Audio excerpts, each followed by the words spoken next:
Joe, thank you so much for being here today. Thanks, Stu. This is great. Yeah, no, I'm really excited to have you on. We're going to talk all about the generous leader. Something that I've heard you say in a couple of your talks is that it really comes down to humanity, and that generosity is about putting our humanity on display as leaders. Can you explain that a bit more for the audience and what that actually means? Yes.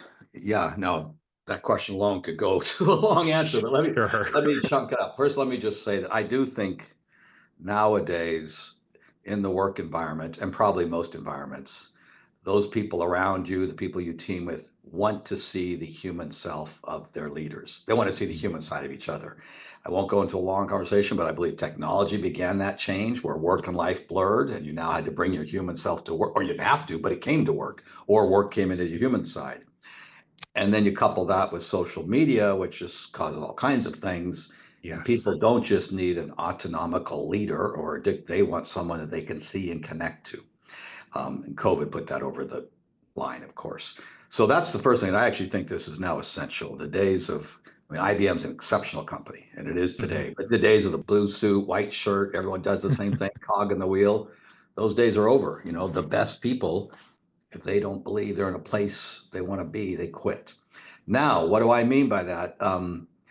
Actually, I guess multiple things. One, I think as a leader, you need to see your team as humans, as people. They have lived experiences, they have things they bring to the table, good and bad, whatever. And the more you can understand that and tap into that, I'm not asking you to be a shrink, but just understand Stu is Stu. Stu isn't a podcast guy. He's Stuart. He has a life. He's got, take some time to figure that out. You do that, you connect more effectively with those people, and you can inspire and motivate them. The last piece I'll say on your side, and I'm sure we'll get into this more deeply, Mhm. the more you can display your humanity to people, I believe the more they're going to follow you, trust you, and respect you. And we can use the word authentic, vulnerable, be real, use whatever word you want. They're all the same thing, or be Mhm. human.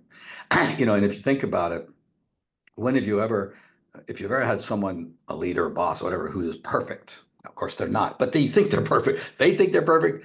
Oh my, either it's, oh my God, I can't be like them. And that's a problem. Or, oh my God, something's wrong. And what is it? Now there's an element of mistrust in your team about you as the perfect person because no one's perfect and they're not displaying any humanity. The last thing I'll say on that is when you show your human self, make mistakes, acknowledge you don't know something, not be always perfect, you free others to not get stuck and also to say, I'm stuck. I don't know the answer, but it's not the end of the world. Let me figure out with others how to get past it. If they think you're not allowed to ever make a mistake or not know something, they're going to get stuck. So there's a summary of what I mean by it, why it's important. Your team expects it, and you need to show it if you really want to motivate and inspire the people you team with, work with, etc. Yeah, and I really appreciate that high level overview. You touched on something though with social media, with the current state of the world, technology in a Yeah. lot of ways expecting us to be accessible at all times, and also to that degree, like, be more productive than ever before. Like, you are as valuable as your personal GDP to your company or your project or whatever you're working on. How does somebody actually lead with vulnerability and authenticity when there's so much out there about looking good or grinding hard or putting on almost this performative sense of leadership, whether it be on LinkedIn or Instagram or things like that? Yeah, okay. Let me, the way you phrased that was interesting because sure, there might be stuff on the media, whatever it is. Let's go back to the advertisements when, what was it? Who was the very skinny Gigi, whatever, the skinny model the model, none of the women were really that skinny, and no parent Right. wanted their girl to be that skinny. It was not what Right. you really want to be. So that may be the stuff that someone chose, but I don't believe it. I think, now I'll ask you a question about how to, I think bringing more of your human self, which I already said, into the workplace is going to do you value with your teams. Now, how? I mean, I'll tell you a story. There, a colleague of mine, I asked him, what are some of your vulnerable moments and how'd you learn to get past them or how'd you get past them? And he said to me, he said he was a BCG partner when he was working with teams. If he could tell the teams were starting to get stuck and he didn't know the answer either, before they would turn to him and say, what do you think we ought to do? He would leave the room because he Mm, didn't want to admit, as the boss, as the leader, he didn't have the answer. Well, of course, that's massively unproductive. Now mm, everybody's stuck. He walked out, they're stuck. I mean, and finally one time he said, "This is ridiculous." And he was to be honest, a black male, and didn't want to show the weakness, everything you just said. One time he said, he stayed in the room. He said, "Well, everybody, I don't know either." And he said, it was like this burst of energy released. And, oh, you don't know? Oh, they didn't say it, but the boss, oh, well, let's all think about it together. Let's get creative. Let's brainstorm. By freeing himself, he freed them because they were stuck. And now they could admit they're stuck and then work together as a team, be creative to get unstuck. Just one last thing on this. Alex Gorski was the CEO, J&J, previous CEO, and I was at some conference with him, and he said, your role as a leader isn't to have the best answer in the room; it's to ensure the best answer comes out of the room. And yes. that's the summary of what that is. My friend didn't have the best answer; he left, so that's really terrible. But then he realized, oh, my job is to just get the best answer out of all of us. And if that means I don't know either, what do you think? Or hey, what do you think? So I think, people say vulnerable and all this macho stuff opposed to it. And they think, oh, you got to cry in front of 100 people.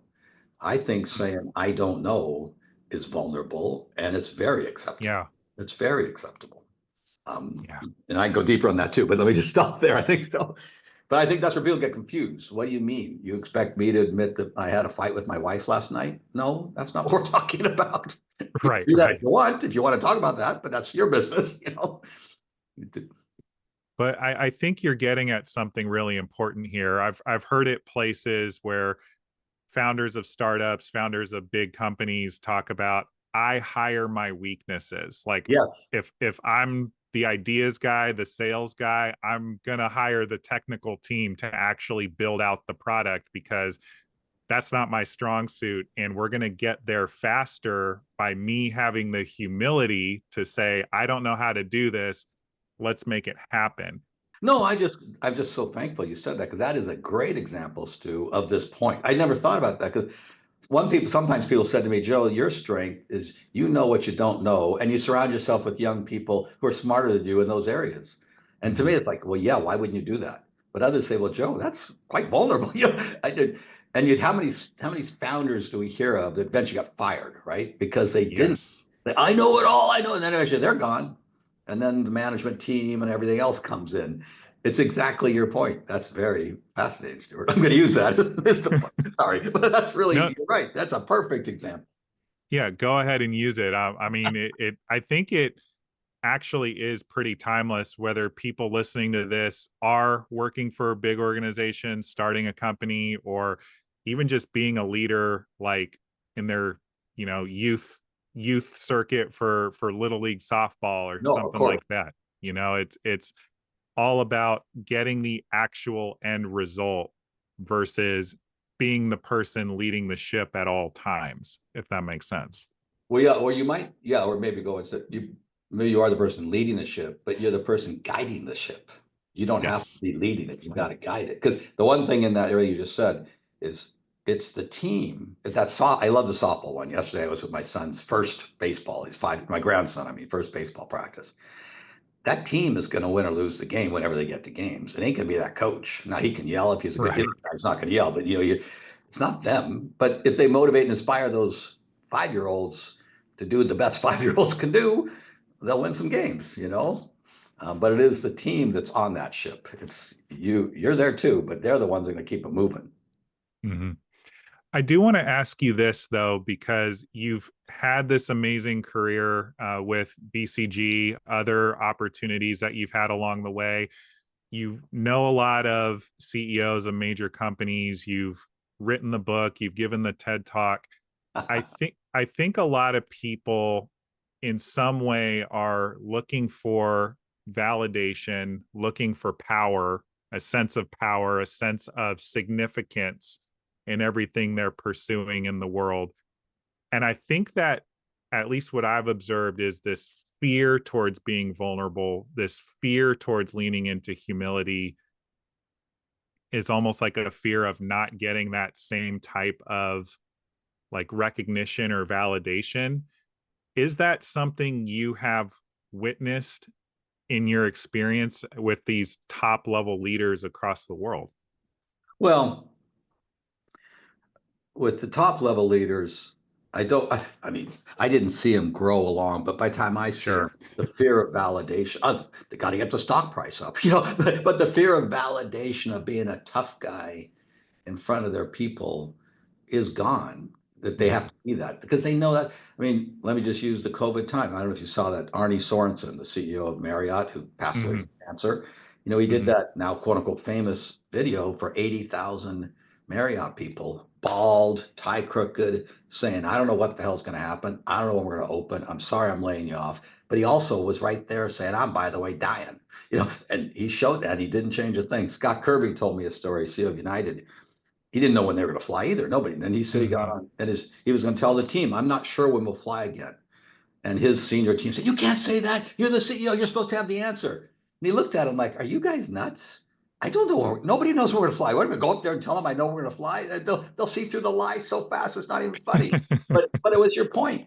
Some of them saw, wait a minute, that shows you're uncertain. He saw it as, no, it's actually certainty. I don't know the answer, and we're all in it together, and we'll do the best we can do. So I have to say I know these people I talk to, but I think by time folks get to that level, that fear goes away. Now, but let me say one thing. Mhm. The thing that if you're talking about business, I have two points here. If you're talking about business, as a leader, you have to get results. That's what you. Yes. Now, no one's gonna give a blank how you get them. No one's gonna care how you get. If you have great results year after year, and you did nothing but meditate all day long, you're still going to get promoted Yeah. because what they don't care. You motivated your team, you inspired your team, you dreamed when you're meditating. I don't know what you did, but it works every year. This guy's a rock star. That will pay off. You Mhm. don't get results. I don't care how strong you are. You're out. You're out. So this, if people measure it in themselves, they're wrong. If they're a business person, if they measure it in the results they're getting. That's what matters. Now, how you get there, um, well, then we can debate it. I think you have to get there through your people. Someone could say, "Oh no, I'm going to do everything myself." I think you're crazy. Mhm. But the other thing I was going to say, though, to your point about it's all about me. Now, expresses my age. I'm reading Arthur Brooks' Strength to Strength, which is about thinking about Sure. your post work life. And he said, it'd be better if people, even in their 30s and 40s, could think about what is the eulogy someone's going to be giving for me whenever that time comes. Not how many Yeah. cars do I have, how many houses do I have, how pretty is your desk? I have a pretty glass desk. No one's going to remember that. No one's going to talk about it. They're going to talk about whatever you did, whatever, for them. So, and if you think about that at 40 or 45, I don't want you to think about your death at 40 or 45, but if you thought for a minute, what are people going to say about me at the end? You might think differently about what your leadership is, you know? Yeah. But practically, you also should understand you're not going to get there without your people. When I Mhm. was leading the West, I went to North America to BCG West Coast, which had been performed fine forever, but never great. And 3 years before I got there, was stuck at 100 million. I left 4 years later, is 250 million. People are like, "Holy crap, what'd you do?" And I won't go into all that right now. But one thing that was interesting is I think the review team that reviews partners, which I was on, but when we do it, you go out of the room and then you come back in. But the feedback was, it's great the West Coast is humming, and it's great you're doing well. But what we actually noticed is all the partners on the West Coast are performing at a whole different level. And that's really what's lasting. And I was quite impressed with my own team, my own colleagues, that they understood that's what mattered. Everybody's game lifted up. So now I can go away and the game's still lifted. It ain't about me, Mhm. it's about them having a lifted game. Anyway, there you go. Long answer, three-part answer to your question, but No, it was wonderful, and thank you for sharing that with us all. I feel like we've touched a lot on the humility, being vulnerable in the sense of being the generous leader. Folks, the book is called The Generous Leader: 7 Ways to Give of Yourself for Everyone's Gain. I don't want to like give away all the secrets because I you want folks to get the book, but other than the vulnerability piece, is there one that stands out among the others that people maybe overlook in terms of getting results, bringing people along for the ride as you're Well, describing? yeah, there's, if I may, there's two, but one is most important. And which be curious, generous listening. This is critical. Asking the right questions, asking questions, and then listening to what someone has to say, recognizing they're coming from a different place than you, and taking what they say and understanding it, not just hearing words, and say, oh, let me put it together with what I know and see if we get to a better place. So either they're going to add to your thinking and you're better off, or they're going to fix your thinking because you were wrong, even as a leader, or they may be wrong. Not wrong, it's a big word, but now you understand, oh, but I see where they're coming from. And now how can I help move, inspire, motivate them? So this is critical. And I can tell a story. One time, someone didn't get promoted to BCG. Smart as hell guy, very articulate, everything. And I let him know he wasn't making it to partner, and it's an upper out place, so he was leaving. So I let him know that was it. He said, well, and it's funny because like 6'4" and big, and he's crying, which is fine, but it was like, whoa. And he said, well, what's wrong? Why? I said, well, because the truth is you're blah, blah, blah, you're smart, you have great analytics, but you don't listen to others and bring their point of view in. Well, that's not true. I listened. I said, I didn't say it, but well, there's my point. You didn't even hear what I said, or you didn't even stop to say, what do you mean I don't listen? He just said, I listen. So I think this whole idea of listening is critical. And I'll tell you, Google did a study, Project Oxygen, they called it. They interviewed, or they looked at 80,000 of their managers. So that's Mm-hmm. how big Google is, isn't that amazing? And the Right. highest performing managers, where the teams were most thrilled with them, the thing it came down to is they were excellent coaches. And why were they excellent coaches? Because they engaged the team. And why? How did they do that? They asked and they listened. This was the study. They asked and listened, asked and listened. That's what defined the best at Google, which is one of these high-powered go tech places. Now it's actually Sure. not. It's a nice place too. But you would think, oh, that's one of these places where you better be everything. But the best there, ask and listen.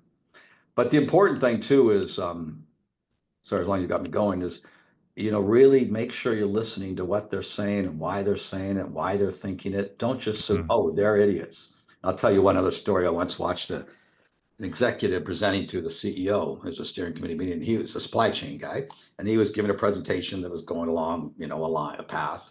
And the CEO came in with a question that was orthogonal, a little off base. Mhm. And he looked over at him. You could see him like, well, why are you asking that? I'm talking about this. He kind of forgot that was a CEO. And he sort of gave lip service to the question and went right back to his presentation. And I watched the Huh. CEO's eyes, who I was a friend with, his eyes just glazed over. He didn't listen the rest of the time because the guy didn't spend 1 minute to even say, oh, sir, I'm talking about A. Why are you asking about Q? You can do that. I would do it better than that, but even that would be better than Yeah. ignoring him.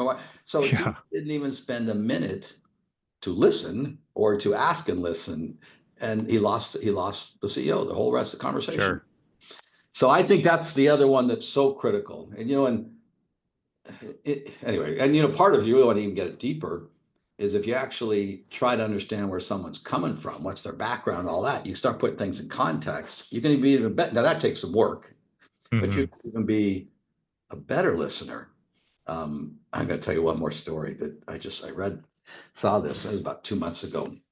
It's a little controversial. Some people may take offense what I'm about to say, but not in a bad way. But there was an Arizona congressman, state legislature letter, and they were talking about abortion, something in there. And he was Republican, hardcore right. And he said, now before I start, I need you all to give me grace.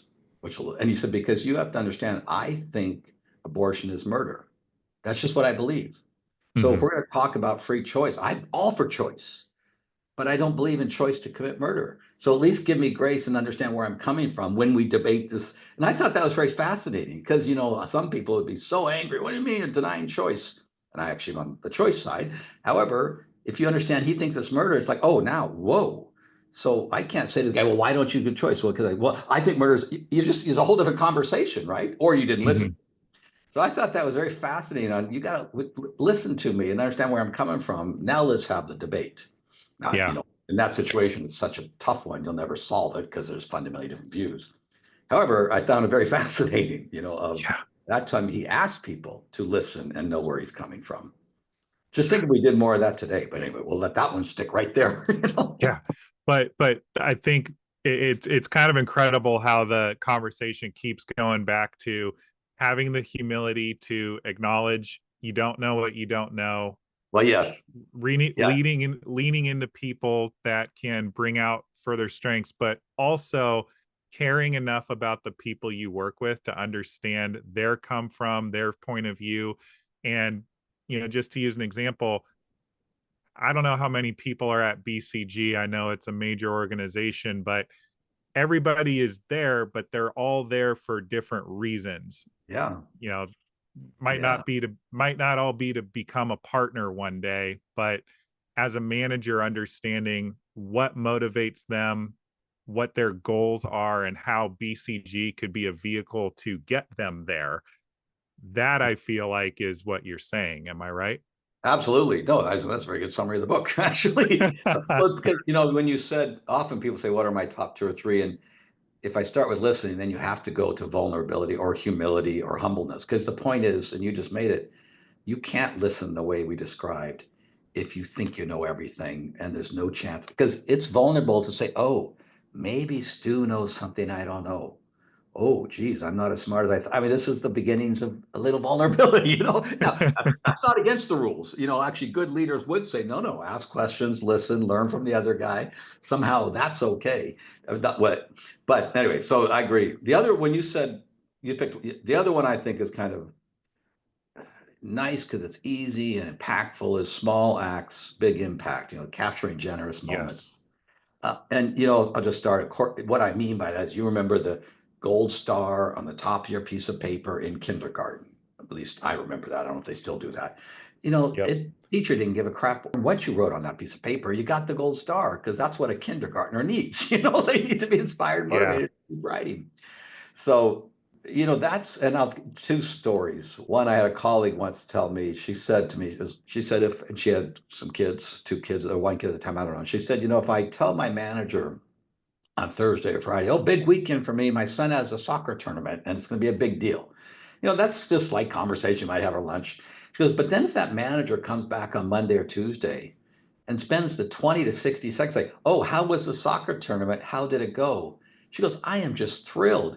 Little thing. I mean, would I just like 12 words, 20 seconds? Then, and she said, if someone remembers me and thinks about my life like that, not indebted, but I will be right behind them as far as we want to go. It's just Hmm. so powerful. And that's a very small act. And it just also ties us humility, right? If you're all caught up in yourself and what you're doing, it's also sometimes you get too busy, you got so much going on, but Hmm. those are all nice excuses, but not really for spending the 90 seconds to ask her how the soccer tournament was. You know, Scott Kirby told me a story, the CEO of United, which I thought was really, he actually thinks his management style and leadership is all about small acts, big impact, he said. Um, his wife was on a plane and captain came out. She saw him there. Said, "Oh, Mrs. Kirby, it's great to have you on my flight. And I just have to tell you that I love your husband. I love your husband as our CEO, but I just love your husband. I'm so proud of you running our company, and I just am completely indebted to love United." She goes, "Oh, what happened? Why?" And the captain said, and it was a black female. She goes, "Well, when George Floyd was murdered, Scott, the CEO, called every captain of color just to check in, didn't tell us anything, didn't give us, just said, hey, I'm here for you. I want to make sure you're doing all right, whatever you need, just make sure we're here. Simple call. Now, that's not that simple, but it's pretty simple. You didn't have to prep Hmm. that much. You just had to talk from the heart. And this captain was, on the United side forevermore. So that's a little bit bigger small act, but it's quite a simple small act that had Hmm. huge impact on, I don't know how, I hope they have more than 10 captains, but on how many captains Right. they Right. have. I never did go back and check the numbers, but so I think that's the other thing. And I say that because I once was talking to a person, actually it was, well, I think it was a podcast person, and I mentioned this. She goes, oh, she said, my daughter got an email from the boss about the great job she did. And she was so excited. And she brought it home. And all we did last night at dinner was talk about that email and the work she's doing and how her boss noticed. It was, she probably didn't even know what she was getting paid or what her bonuses were or anything. She was so Hmm. thrilled that they were sitting there at dinner talking about the fact that an email, how it takes 10 seconds to type an email, maybe 25. So these things can you started with important to motivate and inspire. Listening is important to getting to the best answer, also makes people feel respected, etc. But small acts, big impact. What a easy way for Mhm. you to be a leader and to motivate people to want to follow. I know people say don't say that, but to want to go in the direction you're trying to go. Folks, this is a muscle that you absolutely can develop. Goes a long way if you know your colleagues' spouses' names, their significant others' names, and it goes an extra level if you can remember their kids' names or what sports they play, to Joe's point.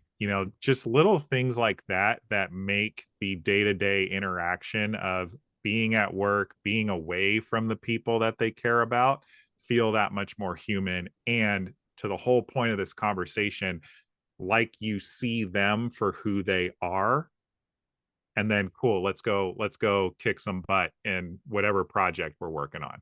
So Yeah, I'll say, Stuart, I'm glad you raised that because it's not. People might say, even what you say, well, gosh, I can't remember names or this or that. I mean, it's okay to use tool. I mean, you can't say use a phone, use your calendar. I mean, I mhm. send a note to, well, everyone that was a partner when I was the head of North America, and then all my friends, happy birthday. It's a very simple email on the subject line, happy birthday, Jimmy. Hope you have a great day. That's all I said. That took me 1 second. I can't remember what his birthday was. I used to send like 2,000 birthdays, but they're on my calendar. So I woke up every morning and said, okay. And then actually, to even cheat even more, my assistant used to put the note in the draft. So I woke up every morning and just hit, I wanted to hit send it because I wanted to add a personal note. I just hit send. So somebody said, well, that's cheating. Well, the people that got the email that said happy birthday didn't think I was cheating. They didn't care how I got there. Of course, they know I don't remember. So I think it's also okay. The best networkers, I was never one of them, but they'll write when they meet somebody, they'll write in the salesforce.com or whatever tool they use. They'll write, oh, I just learned their birthday. And they write it right in there. Or I just learned their kids' names. They write it in there. I was never good at that, but that's what the best networkers, I mean, it's one of the things they do. Now, I think the best in the world probably remember everything you just said, but none of us remember all that stuff. It's too hard. My wife remembers. You tell her something about you, and 3 years later, she'll say, oh, how was that such and such? It's like, whoa. But most of us aren't that blessed or gifted. Yeah. Well, I mean, folks, it's whatever works for you, right? So whatever. Yeah, I know don't be people. afraid to do something is the point. Don't be afraid to Yeah. do what works for you. Yeah, find a strategy, but then take action and implement the strategy. I know somebody that keeps a full spreadsheet of every single person they ever meet. That would break my brain personally, but it works for them. And they're one of the best networkers I know. But I did, let's just put on this one last time, Stu, because the point is, you might say, oh, well, that's cheating. It isn't cheating. Go No. ahead and do it. And the people on the other side, actually, if they heard you had a spreadsheet, they respect you for keeping doing. Holy crap, you do that? Well, thank you, and I'm glad I'm on it. So don't be afraid to cheat. Because you don't. I think we think, oh, I have to remember Stu's birthday once he tells me. Come on, you're not going to remember his birthday. You may not even remember his wife's name. So write it down. Yeah. Joe, I want to switch gears slightly. Obviously, you have been consulting in the consulting world for a very long time. Is there a project, any major outcome that you can think of from your experience or with anybody you've worked with where the principles of the generous leader were input, adopted, used, and the outcome Well, was a you mean success? it with the clients? Um, so that's a pretty good question. I was um, trying to think if in the context of clients. I don't know. Let me, maybe I'll use. There's two things going through my mind. One is just during the time of COVID. Sure. I do know, you either whether I observed it at BCG or talked to people at other companies, those that practice these principles. Where is Mhm. everyone coming from right now? Show my own vulnerability myself. Allow people to know that I'm uncertain. It's all uncertain. Those companies definitely, at least their people, felt it, knew it, and saw it. Now that wasn't BCG telling anyone to do that. The ones that.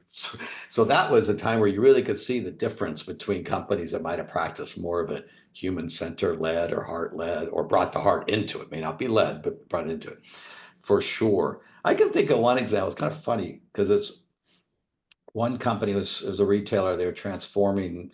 Oh, they had a lot of brands, different label. Like Kroger used to have all the, they bought all these other, and they were consolidating the marketing. And I mean, it was hard. People were upset, blah blah blah. But I will say, the leader, he was he was firm and all that, but he was abundantly clear every time he talked that this is going to be hard. It's going to take time. Where you're all coming from, and he said, and here's where we think we're going to go, but we'll pivot. So it was all, he was pretty firm because they wanted to drive to but it was, he understood where they were coming from. He tried to communicate in ways they heard it. He admitted he didn't know exactly how to get there, but we're damn well going to get there. And he kept deadlines and all that. He didn't throw away basic management practices. They had a plan Sure. and monitored it, but he had a number of town halls or whatever through the whole thing, being quite communicative and ensuring people, that he's heard where they were coming from and they knew, it's not all going to be perfect. So it's a funny example of what you're saying, because it's Yeah. not all sweetsy, but it is underpinning of these points. These points are not about, of course, they're about being nice, but they're not about being nice. They're about being motivating, inspiring your people to get results Mhm. in business. Well, yeah, you're that softball coach you met it. The kids still want to win some games, they don't be the You're right. champions, but they want to win one or two, so you still got to get some results. If you lose every game, well, I guess that's different. That is just fun, I hope. I do want to ask you the difference. I've heard it explained a couple ways, wondering your thoughts. The difference between being nice and being kind. Kind kindness being, I'm going to treat you with respect, treat you with dignity, Yeah. expect the best from you, and we're still going to work towards a goal. I feel like that's what you're getting at. Correct me if I'm wrong. Yes, yes. No, that's interesting. No one's ever asked me that. I used, yeah, yes, you described the difference, I would say. Because, I used to say to people, you don't want to be in high school. You don't want to be the nice guy, the sweet Yeah. little guy. The girls don't date you then. But then when it's time to get married, they want to marry the nice guy. But they actually want to marry the kind guy. I mean, I had Mhm. never thought of you're different. The someone who's going to respect me. And of course, they want to be respected in high school. I'm not saying that, but you know what I mean? If you're just all, Yeah. I mean, I'm stereotyping a little bit, but there is definitely now it's like, no, no, I want someone who respects me, who listens, who will make me laugh, who will tell me, talk to me truthfully and honestly, which is sometimes not hurtful, but sometimes difficult, but it's kind. It is Really, what I saying was no going to say, sometimes. yeah, saying no. What I was really going to say is, nice is just something you do. You're just nice. Kind is actually caring, and Yes. that's just what I think the difference. Like when I talk sometimes to BCGers, they say, well, what's underpinning the whole thing? I said, well, underpins the entire thing is you have to, as a leader, care about that person being better. If you don't care, don't read my book, don't bother, do whatever else you want to do. I don't know what to tell you, because you have to care. Sometimes someone, what if I'm just not a caring person? What do I do? I said, well, first I'll learn a little bit, but what I say to people is, okay, if you're in the business environment and if you have a child and you care about the child, if you have a wife or a husband or a girlfriend or boyfriend and you care about them, just take a little bit of what that means to you to care and bring that to work, just a little bit, and just try to Yeah. transfer that to your team. You can do that, can't you? Oh, well, I can try. But I do think nice is a funny word because it's just a marshmallow word. Really is. Kind's a powerful word. And to me, it comes down to caring. And nice people don't have to give a shit. They can just be nice. They can not care one little bit. They just be sweet. Mhm. Actually, I think that's actually in the business world hurtful, because if I also talk about, and there's books on it, direct, clear, honest feedback, and radical candor. You know, the best feedback is not mushy and where you're afraid to tell the truth and you wander around. People they just don't know what to do with it. And yet you think you're being nice, or you're afraid to not be nice because you don't want to be disliked. Well, Right. that's really unkind. It might be nice, but it's really unkind. I've also heard it said that when I'm being nice, I'm making it about me because I don't want to hurt your feelings, Joe. I want you to like Yeah, me. no, that's I right. am so attached to how your perception of me that I'm not making it about you. I'm not making it about your growth. I'm not giving you the feedback. Kindness is, I'm still going to treat you with respect, dignity, as I said before, but I'm going to make sure I say the things and I act in a way that's going to push you forward. Yep. I can't, all I can say is I agree. I'm not going to say me too. Well, it's debated because at one point I had the word caring leader in the title. I never had the kind, but that could be there. My publisher said, no, no, use generous. No one's ever used that word, which was a very clever move on his part. Sure. Do you feel like generosity has always been something you've embodied, or was this a muscle you had to develop over the course of your career? Um, I, I think I think I cared about others. I mean, I'm sitting there thinking about high Sure. school and how I behaved with people. And I mean, there was some thing. My parents divorced when I was 8 or separated, pissed me off, hurt me, all that. My dad turned out to be gay, which is fine, but it throws you in a loop. My mom died when I was 30 from Hmm. cancer very young. My dad died when he was 36 from AIDS. So I think there was a lot of environments that made me think more about caring about somebody. So then, Yeah. but I do think, to your point, that developed over time. I mean, of course, I mean, here's an example. In my first job, as Procter and Gamble sales rep, got promoted. It sounds like you heard the TED Talk, so you heard this in there. But I was managing career sales guys. I was 24, they were 35 to 40, and I was scared to death. And and Sure. I was too nice. I drive with them every week and never say anything, never gave any feedback. And I thought, who am I? First, the imposter syndrome, all this stuff going on. And then, one time I did one guy's year in review, and I'd written down everything he was doing wrong, and I was so proud of myself. I wrote it down, started launching into this, get into it. And he goes, "What the hell, Joe? You ride with me every 2 weeks and you've never told me any of this? What the blank is Yeah. going on here?" And that was me being nice, but not caring a shit about him. I cared about Yeah. I cared about me. Now, quite frankly, in that case, I was imposter syndrome and fear. But that was about me. That was still my emotions, not his. And he was sitting there looking for me to, if you're gonna ride with me every 2 weeks and you see something, tell me. I mean, he can decide to do it or not. That's his business. So I think I mean, that was when I was 25. So that probably was a moment where I realized, you don't process that exactly, but there was a message there. Get out of Sure. yourself. Get out of yourself, and it's Yes. about them. So then, of course, to your point, it develops and grows, and you build the muscles as time goes on. You get reinforcement from, behaviors and people, and you watch people say, "Hey, I'll follow you anywhere." Well, why? Well, because you care about me. Oh, that's interesting. Not because you're the smartest guy in the world or your plan's brilliant. Now, that also they believe you're going to take them in the right place. There's Of all the basics. course. You still got to, as we've said, your job as a leader is still to get results. There's no pass on that. And you have to bring all man, you have to have a vision and a strategy, and you have to have the plans. You got to have metrics to execute. All the basics still exist. But those things, without inspiring and motivating your people, or somehow caring or being kind, whatever, or being generous, whatever word we want to use, it's pretty hard to get there. It's pretty hard to get there. You can't do it by yourself. Absolutely. Joe, I wish we had another, couple of hours to keep going on this, but I want to squeeze this question in. I want to ask you, as somebody that has had the length of the career that you've had, has had your hand in a lot of things that have impacted so many people. What does legacy mean to somebody in your position? What are you like what are you working on currently, and how are you impacting the world today? Legacy to me does mean, did I move, inspire, help people to a better place than they might have been? That's what it means. And I'll tell you now I'm going to give two quick ones. One, it's about 10 years ago, I got an email from a person who said, "Hey, I just got promoted to CEO." He'd worked for me 20 years earlier. And he said, "I Yeah. want to thank you because it's all about what you did a lot, 20 years ago, because I asked you a question, you answered, it changed my whole pivot on how I think about the world."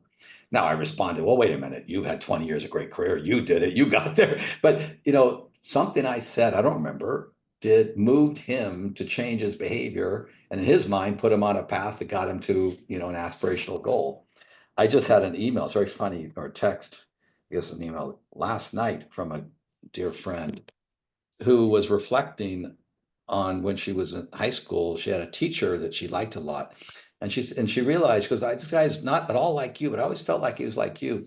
And she reminds me, one time she made it to the America's management team room. She was in the room, but she didn't behave like she belonged there. She was Hmm. scared, didn't speak up, waffled her words, blah, repeated herself. If a guy cut her off, she shut up, And she Sure. said, I pulled her aside, said, Susan, you made it to the damn room, act like you belong in the room. I wasn't nice. I was direct. You made it here. Now, her brain's got to process and I get it, but you're acting like you don't belong here and get over it. Get over it. You're in the room. You're here. And she said this other teacher many years ago said the same thing to her related to math. Those moments are legacy. That email Yeah. last night that she sent me about something I said to her 12, 20 years ago, 18 years ago is legacy. That's what. And so, anyway, now what am I doing now? It's very interesting you asked that. I mean, I am trying to, whether it's talks around the book, work with management teams around the book. I'm happy to do that. I'm doing a lot of podcasts, and some say, "What do you want out of the podcast?" So all I want is 1 to 5 of your guests to think differently about how they lead. Then I did my job. If they buy a Yeah. book, that's fine. I don't give a shit. If they read the book, I care a lot. If they figure out the print, that's what I want. And I'm going to close with one other thought that I mentioned, the strength to strength. He has a chapter there on thinking about death, and you don't really want to think about it, but you got to think about it. But it was like, okay, pretend you're going to die blank. And I said, okay, well, let's say I was told I was going to die at the end of the summer. You go through, would you do anything differently? And actually, I spend a lot of time with my grandchildren, a lot of time with my children. I wouldn't change any of that. And I was thinking, would I cancel these podcasts I'm on?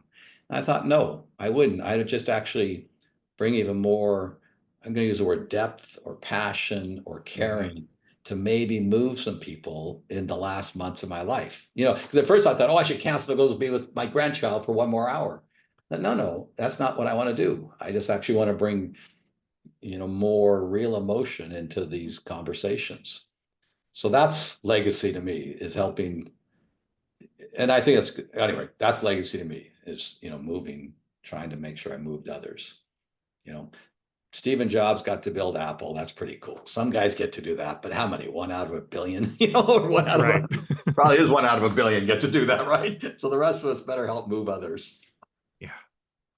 Well, Joe, I just want to acknowledge you and thank you for being here today, for bringing it, like really getting into some really important concepts, not only for people that are in the workplace, building organizations, building companies, but people in leadership roles in all walks of life, whether it's at church, whether it's in a nonprofit, like we said, for their little league softball team, whatever it is. You've made an impact today, and you'll continue to make an impact through not only the book, but just what you have to say with all the experience that you bring to the table.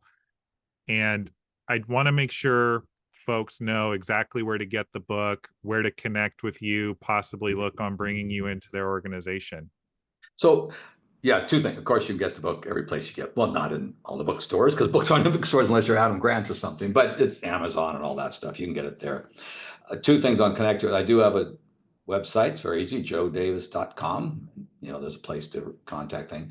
I also do now pay attention to LinkedIn. I didn't used to, but you have to in this world. And if someone wants to leave me a message on LinkedIn, I will respond to the message. I'll probably give you my email if I don't want to communicate via LinkedIn, and we'll connect. So, but I mean that seriously. I will respond and I'll give you my email.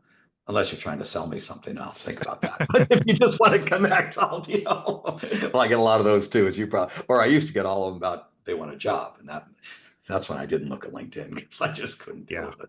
Thank you very much, Stu. This was wonderful to be here with you and your guests. Yeah, yeah, absolutely. And again, we thank you for being here today. The final question I'm going to ask you, I ask every single guest, what are you acknowledging yourself for today? My grandchildren. Can I say that as my answer? I'm acknowledging myself for my Yeah, grandchildren, and I'm going to spend the afternoon with five of them. So, I love that. I love that. Well, Joe, again, thank you so much. It's been a pleasure. And folks, we will catch you next week with another guest or message. We'll see you then.